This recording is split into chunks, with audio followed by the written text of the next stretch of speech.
In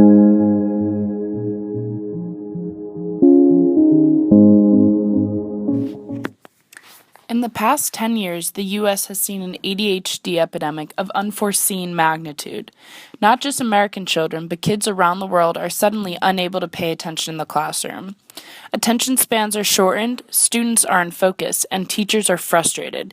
Thank God we have Adderall, or we don't know where we'd be today. It's a generational flaw. We're inattentive, we're lazy, and we're easily distracted. Or are we? When we take a look at how technology has infiltrated our lives, there's no denying that ubiquitous technology penetrates every nook and cranny of our lives. It's inescapable. We've surpassed any point of return and have settled into a realm of technological dependency. In any day, we're overwhelmed with the news feed of Facebook posts, Snap stories, Instagrams, tweets, GroupMes, iMessages, emails, etc., etc.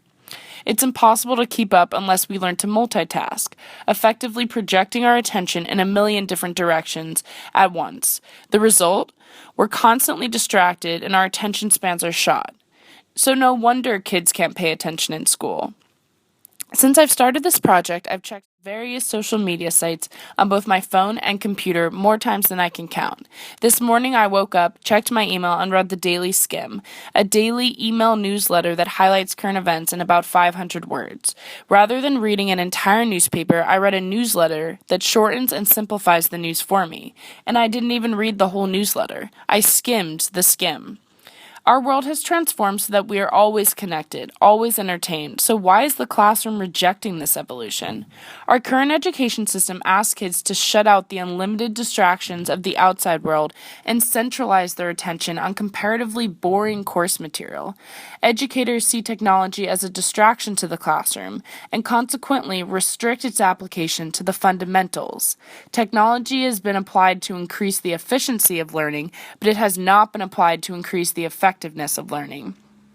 Classrooms are still ultimately attempting to isolate education from technology, and it is not working. Technology can be used as a tool for effective learning if applied properly. Rather than separating stimulation from education, let's bring that stimulation into the classroom. It's time to toss the restrictive and one-dimensional education models of the past and adopt a dynamic and multi-dimensional learning model in line with modern society. One way in which technology could be effectively implemented in the classroom is through gaming. Gaming has the ability to revolutionize learning incentives and recapture our attention. Games give students agency and address different learning styles, two features which are absent from traditional learning models. Games promote interactive learning by doing that engages students with the course material and with each other. By participating in these types of activities, students acquire information and hone abilities while achieving interim goals that provide a clear sense of progress, rather than simply focusing on completing the course. Gaming redirects students' learning incentives from fear of punishment to personal desire for knowledge and acquisition of skills. In classrooms, we learn about participatory cultures and new literacies and how they offer individuals low barriers to artistic expression and civic engagement. We talk about the new skills required in the workforce and broaden disciplinary boundaries, but we are not reacting to this information ourselves.